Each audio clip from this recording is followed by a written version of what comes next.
Hello दोस्तों, नमस्कार। हमारे YouTube चैनल श्याम ऑफिशियल में आपका स्वागत है। तो दोस्तों, REET, UP TET, C TET, MP TET जो आप तैयारी कर रहे हो, उस परीक्षा में आपके सभी एग्जाम में काम आने वाली इम्पोर्टेंट फैक्ट हैं। मैंने डाल रखा है इम्पोर्टेंट फैक्ट, यानी जो इम्पोर्टेंट होगा वही आपको जो क्वेश्चन है वो तैयार किए गए हैं। तो देखना, सबसे पहले हम बात करेंगे, पहला टॉपिक आपका कौन सा? पहले टॉपिक का नाम है भाषा की उत्पत्ति एवं व्याकरण का परिचय। तो देखो, भाषा की उत्पत्ति होती कैसी है, और फिर उसमें बात करेंगे कि भाषा है वो उस जो प्रकार हैं वो कितने प्रकार हैं। फिर आगे नेक्स्ट टॉपिक इसी में आएगा व्याकरण, फिर उसका परिचय पूरा करेंगे। फिर आएंगे इसमें प्रत्याहार, तो प्रत्याहारों के बारे में बात करेंगे। फिर आएंगे प्रयत्न यानी और अभ्यंतर प्रयत्न। तो सभी के बारे में बारी बारी से चर्चा करेंगे। तो ध्यान से और समझते हुए मैं जो बोलूँगा उसको अच्छे से नोट करना, और मैं क्या कह रहा हूँ उसको ध्यान से सुनना। और मैंने जो क्वेश्चन हैं वो इस प्रकार से तैयार किए हैं कि आपको किसी न किसी एग्ज़ाम में ये क्वेश्चन आए हुए हैं। तो इसीलिए ये जो वीडियो है वो आपको पसंद आए तो लाइक और शेयर करना और चैनल को सब्सक्राइब करना। तो देखो, सबसे पहले भाषा की बात करेंगे। अपना टॉपिक क्या था? भाषा ही तो था। तो भाषा की बात करेंगे तो ये कह रहा है, देखो भाषा की तो उत्पत्ति कहाँ से हुई है? तो भाषा की भाष धातु टाप प्रत्यय, यानी भाषा की उत्पत्ति है वो भाष धातु टाप प्रत्यय से हुई है। अब टाप का क्या बचता है? प हलंत कट जाएगा तो बचेगा क्या? आ बचेगा सिर्फ। तो इसमें भाष में और आ जोड़ देंगे तो क्या हो जाएगा? भाषा। तो भाषा की उत्पत्ति कहाँ से हो गई? भाषा प्लस टाप प्रत्यय से। अब आपसे नेक्स्ट क्वेश्चन इसी में आएगा, भाषा से संबंधित कि भाषा के प्रकार कितने होते हैं। तो भाषा के कितने प्रकार होते हैं? 2 प्रकार होते हैं। कौन सा? मौखिक भाषा, लिखित भाषा। अब देखो, मौखिक भाषा क्या कहते हैं? मतलब आपने ये तो देखा है कि मौखिक टेस्ट लिए जाते हैं, है ना, उनको ओरल टेस्ट कहते हैं, लिखित रिटन टेस्ट। तो अब ये मौखिक होता क्या है? मौखिक का मतलब मैं जो बोल रहा हूँ ना वो क्या है? मौखिक है। अब मैंने जो बोल रहा हूँ वो तो मौखिक है, लेकिन मैंने जो सब बोर्ड पे लिख दिया वो क्या है? लिखित है। समझ में आ गई? मौखिक मतलब मैं जो बोल रहा हूँ, यानी मुंह के द्वारा उत्पन्न ध्वनि है वो क्या है? मौखिक है। और लिखित जिसे मैं बोलकर और यहाँ पे लिख दूँ तो क्या हो जाएगा? वो लिखित भाषा हो जाएगी। तो समझ में आ गया कि भाषा है वो भाष धातु टाप प्रत्यय से मिलकर बनी होती है। इसके 2 प्रकार होते हैं। कौन कौन से? मौखिक और लिखित भाषा। अब बात करेंगे व्याकरण। तो देखो, व्याकरण, अब आपको ध्यान क्या रखना है कि व्याकरण की उत्पत्ति कैसे हुई है? तो सबसे ध्यान रखना है कि बे प्लस आंग, यानी बे उपसर्ग आंग उपसर्ग। अब और इसमें डुक्रिंज धातु, कौन सा? डुक्रिंज धातु और लिट प्रत्यय। अब आपको देखो व्याकरण है तो देखो बे में यानी बी और इसमें आंग, यानी 2 तो उपसर्ग हो गए। कितने? 2 उपसर्ग, 1 धातु 1 प्रत्यय, यानी 4 चीज़ों से मिलकर अपनी क्या बनी है? व्याकरण। ठीक है।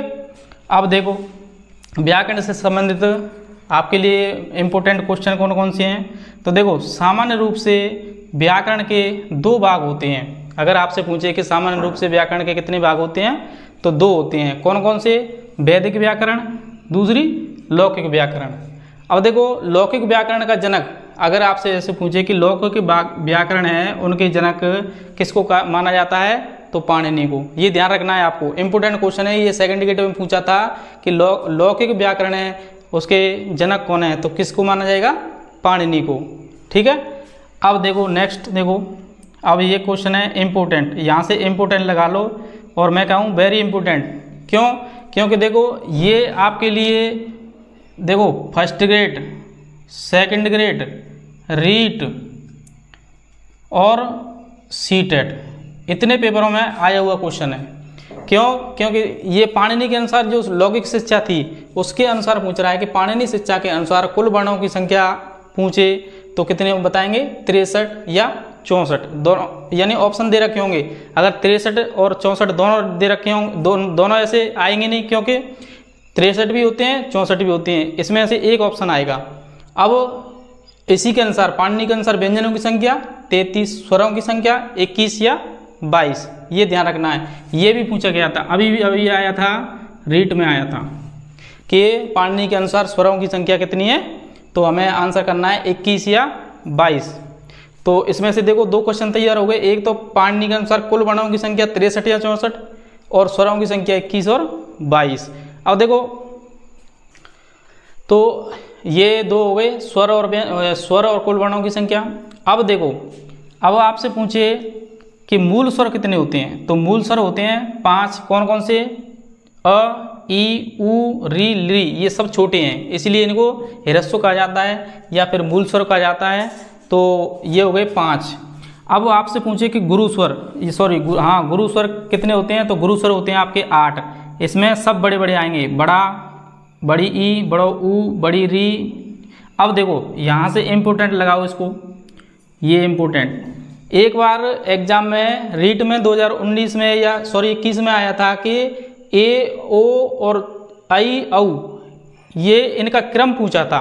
आप इनको जैसे ऑप्शन में दे रखा था कि ए ये वाला, ये दोनों पहले ए दे रखे थे, फिर दोनों ओ दे रखे थे, फिर दोनों को चेंज किया था, फिर आगे पीछे कर दिया था, इस प्रकार से क्रम पूछा था। तो इसमें अगर आपसे क्रम पूछे तो हमेशा ये आपका इम्पोर्टेंट क्रम रहेगा, यानी यही क्रम है जो एकदम संस्कृत व्याकरण में शुद्ध माना जाएगा। तो एक ए के बाद ओ आएगा, फिर बड़ी ए के बाद बड़ा ओ आएगा, ये ध्यान रखना है, ठीक है। अब देखो आपके, अब व्यंजन मैंने बता दी 33। अब अयोग्य कितने होते हैं? 4 होते हैं। अयोग्य 4 होते हैं, कौन कौन से? देखो अनुस्वार, ये वाला अनुस्वार है ना, बिंदी लगा देते ऊपर, अनुस्वार। फिर विसर्ग, कौन सा? विसर्ग। फिर कौन सा? प और फ, प और फ। और फिर देखो जीवामूल्यम, जीवामूल्य को मतलब क और ख, जिसमें जीव का उपयोग किया जाता है उसको जीवामूल्य कहते हैं। तो हमसे पूछे कि अयोग्य व्यंजन कितने होते हैं, ये ध्यान रखना, अयोग्य व्यंजन कितने होते हैं। अगर आपसे ऐसे पूछे कि अयोग्य स्वर कितने होते हैं, कन्फ्यूजन वाला पैदा हो गया ना कि अयोग्य व्यंजन तो कितने होते हैं? 4, लेकिन अयोग्य स्वर कितने होते हैं? आप कमेंट में हमें कमेंट करके बताइए, है ना। इसको आंसर देना है कि अयोग्य व्यंजन तो मैंने बता दिए, लेकिन अयोग्य स्वर कितने होते हैं ये बताना है कमेंट में। अब देखो नोट, ये आपके लिए इम्पोर्टेंट, ये तो देखो रीट का फेमस क्वेश्चन है ये दोनों, कि व्याकरण सिद्धांत कौमुदी के लेखक कौन है?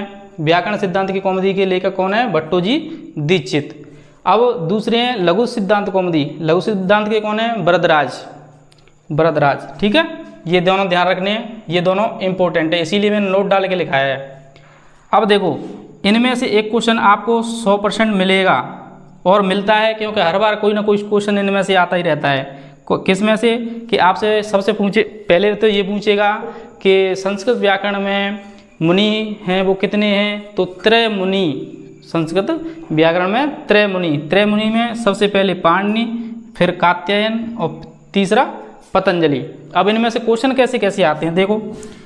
पाणिनि के बारे में बात करें तो पाणिनि का मूल नाम तो क्या था? ओदनीय, है ना। अगर आपसे पूछे कि पाणिनि का मूल नाम क्या है तो हम बताएंगे ओदनीय। अगर इनकी उपाधि पूछे तो ये तो पता ही है, ये तो हर बार क्वेश्चन पेपर में आता ही रहता है कि पाणिनि की, ये तीनों की उपाधि पूछता है। उपाधि सूत्रकार या शब्द संक्षेपक, यानी शब्दों को संक्षेप में लिखना ही शब्द संक्षेपक कहलाता है। और पाणिनि की जो किताब थी अष्टाध्यायी, पाणिनि की किताब थी अष्टाध्यायी। अष्टाध्यायी की अगर दूसरा नाम की बात करें तो अष्टाध्यायी का दूसरा नाम क्या था? सपाद सप्तपदी। क्या था? सपाद सप्तपदी। जो अष्टाध्यायी है ना उसका दूसरा नाम था। और अष्टाध्यायी में टोटल सूत्र थे कितने? 4000। टोटल सूत्रों की बात करें तो कितने थे? 4000। लेकिन वर्तमान में जो प्रायोगिक रूप से उपयोग ले जा रहे हैं वो हैं कितने? 3965, 3965। ये ध्यान रखना। यानी ये पाणिनि से संबंधित पूरी कहानी हो गई कि मूल नाम ओदनीय, उपाधि सूत्रकार कह सकते हैं या शब्द संक्षेपक कहते हैं। टोटल सूत्र हैं वो 4000 हैं, वर्तमान में 3965 यूज होते हैं।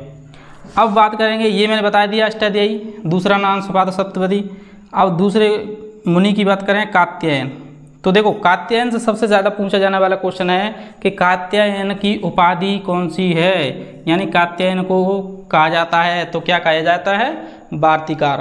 क्या कहा जाता है? वार्तिकार। अगर आपसे पूछे कि वार्तिक, देखो वार्तिकों की संख्या इसमें जो कात्यायन है ना, इसकी इनकी किताब में वार्तिक हैं वो कितने हैं, 836 हैं, जो वर्तमान में यूज हो रहे हैं कितने, 836। अब आपसे ये पूछे कि वार्तिक होता क्या है, तो वार्तिक होता है कि संस्कृत के नियमों में, यानी पाणिनि जी ने जो संस्कृत शिक्षा बनाई थी उसके नियमों में संशोधन करना या परिवर्तन करना ही क्या कहलाता है, वार्तिक कहलाता है। ठीक है। अब तीसरा मुनि है वो है पतंजलि, और आपने पतंजलि के तो बहुत प्रोडक्ट भी देखे होंगे, नए नए प्रोडक्ट चलते हैं। तो पतंजलि के बारे में क्या क्या पूछा जाता है, तो सबसे पहले तो इसकी उपाधि, इनको भाष्यकार या व्याख्याकार भी कहा जाता है।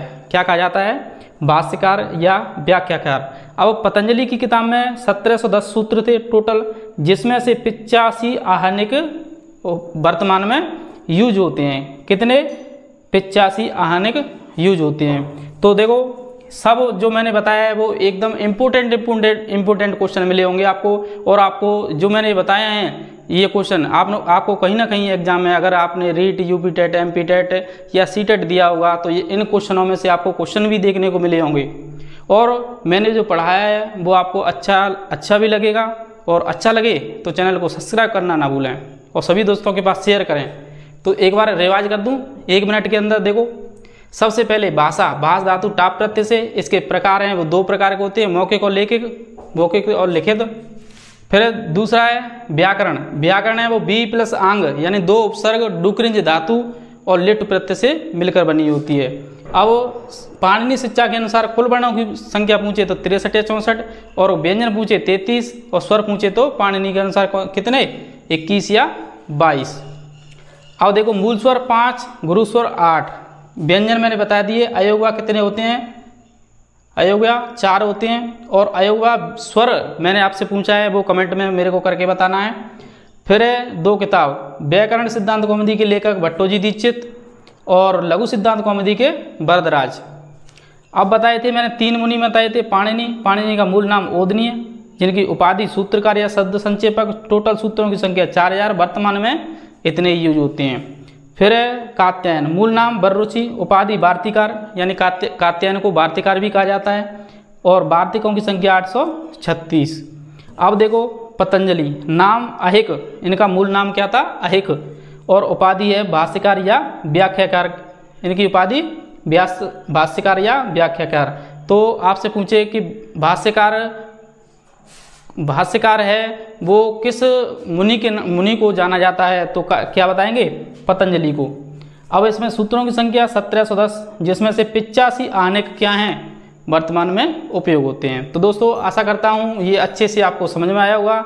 और यहाँ से आगे, हाँ तो देखो अब यहाँ से आगे, ये तो मैंने पहले ही बता दिया था, अब यहाँ से आगे यहाँ पे बात करेंगे।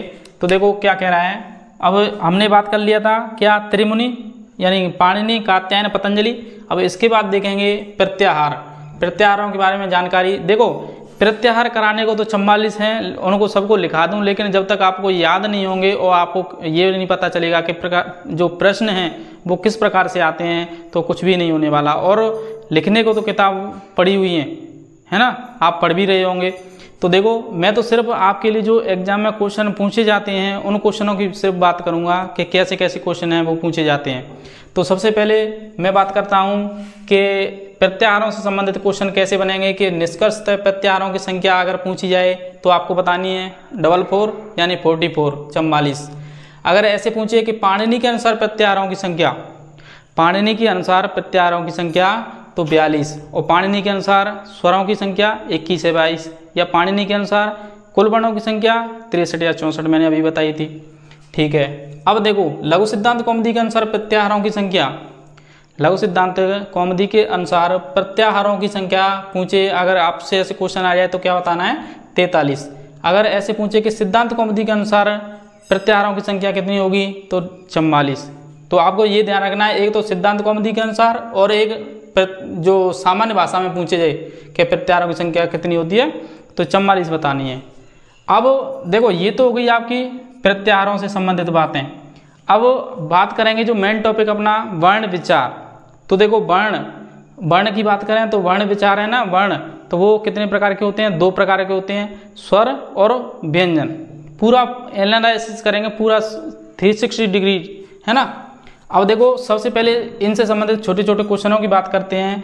तो देखो भाषा की सबसे छोटी इकाई अगर आपसे पूछे, देखो ये तो पहली बार आया वही था, 2018 में क्वेश्चन पूछा हुआ है कि ये देखो लिख दूँ यहाँ पे 2018, ये पूछा है कि भाषा की सबसे छोटी इकाई क्या होती है। तो उसमें वर्ण, वाक्य, शब्द सब कुछ आया था। तो आपको आंसर कौन सा करना है, वर्ण। अगर सबसे बड़ी पूछे तो वाक्य, देखो वाक्य, भाषा की सबसे बड़ी इकाई वाक्य। अब वर्ण के प्रकार दो, स्वर और व्यंजन, यानी वर्ण है वो दो प्रकार से मिलकर बने होते हैं, स्वर और व्यंजनों से। अब देखो मैंने अब बात करेंगे क्रम से, यानी पहले स्वर की फिर व्यंजन की, है ना। अब देखो स्वरों की बात करते हैं तो स्वर को अगर संस्कृत की परिभाषा में कहें तो कहते हैं कि स्वयं राजन्ते इति स्वरः, यानी स्वयं का मतलब खुद, राजन्ते का मतलब राज करते हैं, और इति स्वरा वही क्या कहलाते हैं, स्वर कहलाते हैं। यानी जिनको बोलने के लिए किन्हीं अन्य शब्दों की अन्य वर्णों की आवश्यकता नहीं होती है, उसको ही क्या कहते हैं, स्वर कहते हैं। तो देखो स्वरों की संख्या अगर आपसे क्वेश्चन में पूछे कि स्वरों की संख्या कितनी है तो 13, लेकिन पाणिनि के अनुसार स्वरों की संख्या पूछे तो 21 या 22 बतानी है। ये कन्फ्यूजन मत होना, मैं जब भी दोनों को एक साथ बोल रहा हूँ। मूल स्वर 5, उसमें भी बताए थे, दीर्घ स्वर 8, संयुक्त स्वर 4 और सजातीय 4, ठीक है। अब देखो अयोगवा स्वर, मैंने अभी पूछा था, इससे पहले क्वेश्चन पूछा था कि अयोगवा व्यंजन तो बताए थे मैंने 4, और अब अयोगवा स्वर तो कौन से कितने होते हैं, 2 होते हैं। अब कौन से, अंगः और अह, यानी दोनों क्या हो गए, अयोगवा स्वर हो गए। तो देखो आपको एक तो ये क्वेश्चन पूछा हुआ था, और एक पूछा है आपको ये वाला, ये परिभाषा पूछ ली थी एक बार, और इसमें से आया है एक ये वाला। ये मैंने इसलिए नोट डाल के अलग से लिखा दिया है क्योंकि अयोगवा स्वर है ये, और व्यंजन पूछे तो 4 होते हैं, ठीक है। और अब देखो एक बार रिवाइज कर दूँ, प्रत्याहार, अगर प्रत्याहार सामान्य भाषा में पूछे और सिद्धांत कौमुदी के अनुसार पूछे तो 44 हैं, पाणिनि के अनुसार 42 हैं, और बचा कौन, लघु सिद्धांत कौमुदी, उनके अनुसार हैं 43। तो अब तक मैंने ये जो प्रत्याहार हैं, वर्ण है, भाषा, व्याकरण, ये सब कुछ मैंने जो टॉपिक बताए हैं वो एकदम accurate A to Z question होंगे जो किसी न किसी एग्जाम में आपको पूछे गए होंगे। इसलिए मैंने जो कराया है वो उसको अच्छे से नोट डाउन करना, और एक अलग फेयर में तैयार करना उसको, जिससे क्या है अगला जो एग्ज़ाम रीट का या सीटेट का कोई आए उसमें आप इसका उपयोग कर सकें। तो दोस्तों ये वीडियो है वो आपको अच्छे से समझ में आई होगी, क्वेश्चन भी समझ में आए होंगे। अगर वीडियो अच्छी लगे तो हमारे चैनल को सब्सक्राइब करें और दोस्तों के पास शेयर करें। नेक्स्ट वीडियो के माध्यम से फिर मिलेंगे, तब तक खुश रहिए, मस्त रहिए, मुस्कुराते रहिए। Thank you, take care, bye bye.